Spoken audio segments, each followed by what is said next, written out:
What's going on, guys, and welcome back again finally to the vlog. Now if you guys were waiting on RSX content, no worries, that is coming very soon. Make sure you're subscribed if you're looking for that. Today, however, we're going to be working on the Civic because we did just get our transmission mount. So this is actually an OEM part from Honda, and the reason I have this is because the car's been driving really poorly over the last couple weeks. Before we put this in though, guys, I am going to drive you around a little bit, show you what a bad mount looks and sounds like in a car in case you try to diagnose this for yourself. After that, we're going to throw this in, hopefully it fixes our issues, and we'll have a nice, clean, healthy Honda Civic ready to go again. As always, guys, if you do enjoy the video, feel free to leave a like down below, subscribe for more IRL content just like this, and I'll see you guys in the vlog.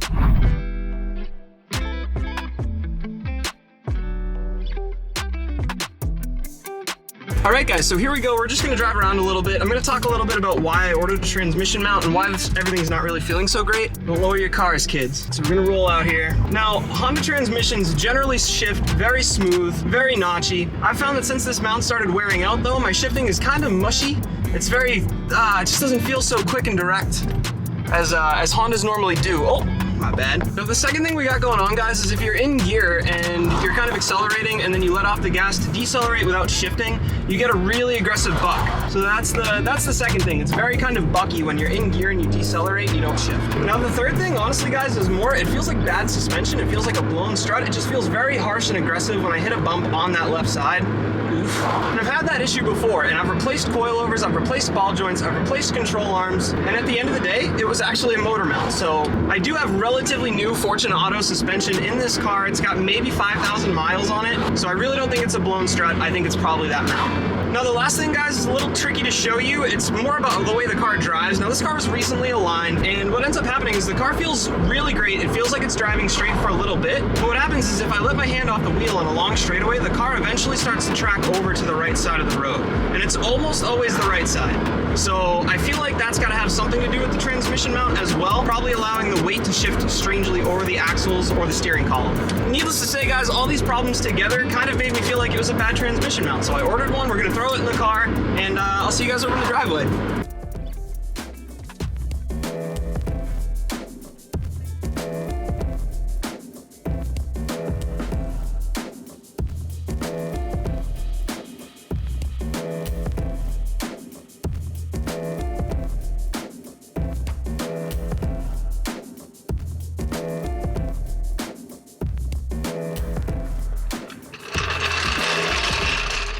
Alright guys, so there is our old mount. It is pretty crusty, pretty nasty. We can see one bolt there. There's gonna be a nut way down there on a stud. One up front, one in that very back corner. And I think there might be one more, but we'll have to look. We're gonna blast all these with our PB here. Get them nice and soaked. Trying to film and freeball some PB into the engine bay. This is, we're taking long shots, boys. Alright, so we got all four and we are good to go. Alright, so something that's really important if you guys are changing any engine and transmission mount is that you're going to want to support the engine before you take that mount off. The reason for that is these mounts are actually what keep the engine connected to the engine bay. So if you drop one of these mounts out, the engine can fall, so you want to make sure you're supporting that from below. I like to grab a block of wood so that the material that's hitting the bottom of the engine is a softer material than the metal from the jack. We're also going to grab a jack stand and support the transmission just in case. Better safe than sorry.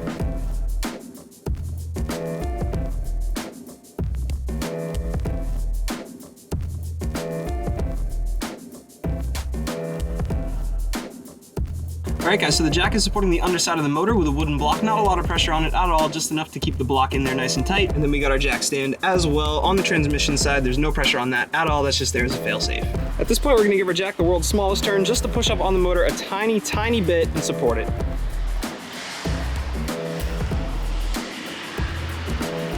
All right, and there we go. It actually came up way too easy. So I saw the motor come up and there was no resistance.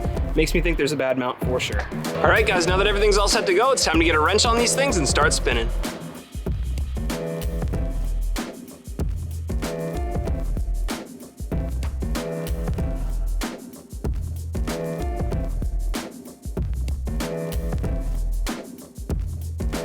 Alright guys, so the first three came out no problem at all. They were honestly super easy. We had a 14 up in front here, we had a 15 on the side there on the bracket, and we had a 17 all the way in the back there. All three of them ready to pull right out. The last one back there was a little tough to get at, but I think when we remove this part, because this bracket's gonna come up, it's gonna be way easier to get in there. So let's pull it out.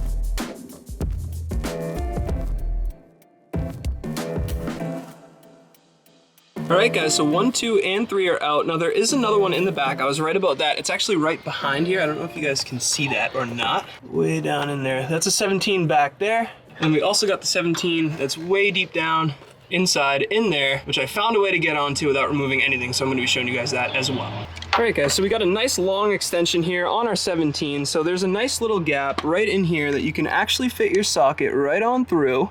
And you want to go in behind this wire, let it fall in front of this one, and then this is going to be really hard to film. Once you're down in there, guys, you can move. There's going to be like a group of wires, it looks like, going to the fuse box. You can just move that with your hand real quick, get it out of the way, and hook your ratchet and your socket right on there. Make sure you're straight.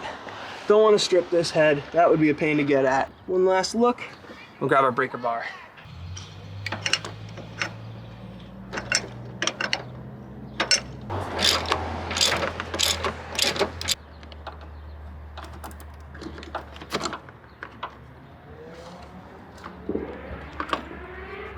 All right guys, so I just noticed there's 2 smaller bolts in here that are connected to our mount. We're gonna pop those off before we take our 5th and final bolt out.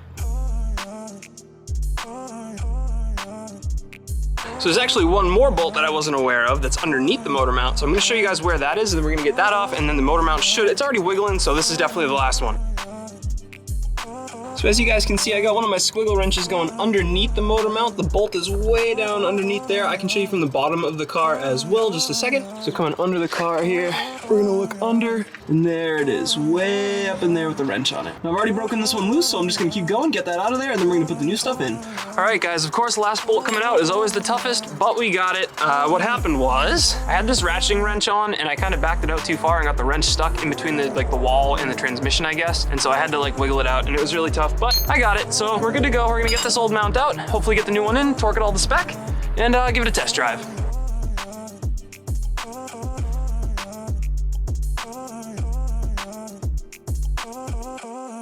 So the mount wouldn't move, and I was really trying to figure out why. There's another bolt, and it's behind a bracket, it's behind the battery, so I got a lot of work to do. I'm gonna time lapse all of this, and I'll see you guys in a few.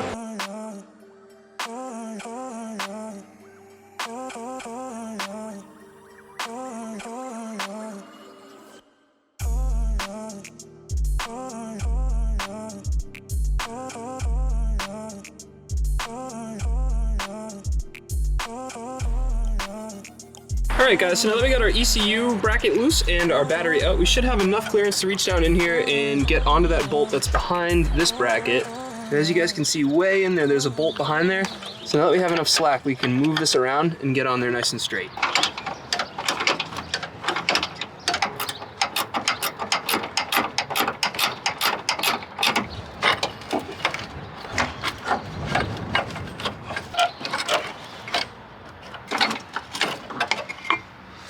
All right guys, we got some old versus new here. Old one's out and the new one is ready to go in. We're gonna do all that in reverse, look up some torque specs, get it all down exactly the way Honda wants us to, and we're gonna give it a test drive.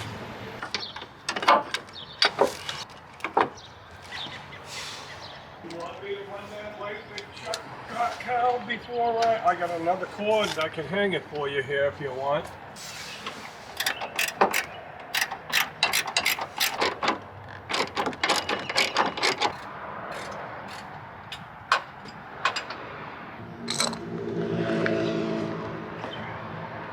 All right guys, so 1, 2, 3, 4, and 5, all ready to go.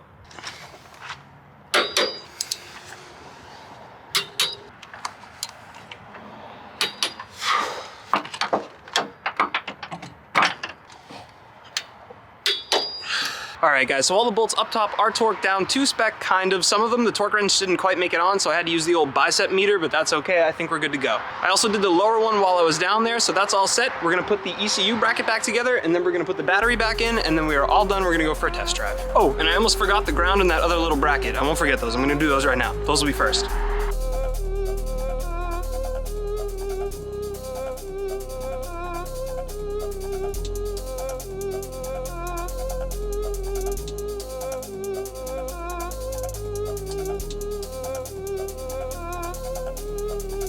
And that, guys, is how to install a transmission mount on an 8th Gen SI. Up next, we're gonna take the jack out from underneath the motor. We're gonna use it to lift the car up off the stands, then we're gonna drop it onto the ground, give it a test ride, and hopefully some of those issues we were talking about earlier are resolved.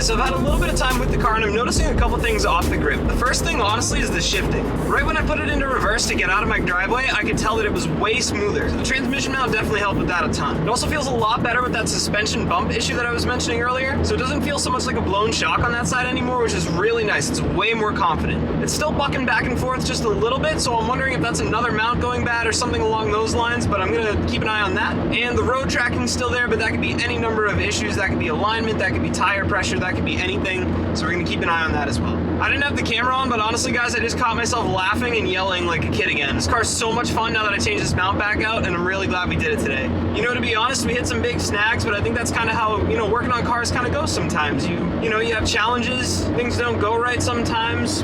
I had a wrench get stuck, that was awful. Probably edited that out of the video. I'm sure I didn't leave that in, but if I did, that'd be pretty hilarious. But yeah, man, it wasn't the smoothest motor mount I've ever put in a car. I'm not gonna lie to you guys, but really glad, like I said, we did it. I really do enjoy working on this car. I love this car a lot, and I have some plans on it for the future. So if you guys are into the Civic stuff, don't worry, I wanna make it look better. I wanna put a sound system in it, and make a really cool daily driver out of it too, so. Oh no! Oh, both sides are even now. I still hate hitting bumps. Don't lower your cars, boys. Alright, maybe lower your cars, boys. Oh, let's go, bro. This thing rips, man. Oh, I'm so glad we did this today, guys. Hey, if you did enjoy the video, feel free to leave a like down below. Subscribe for more content just like this. Oh, baby. Especially the IRL stuff. I can't wait to make more. And I'll see you guys in the next one. Peace.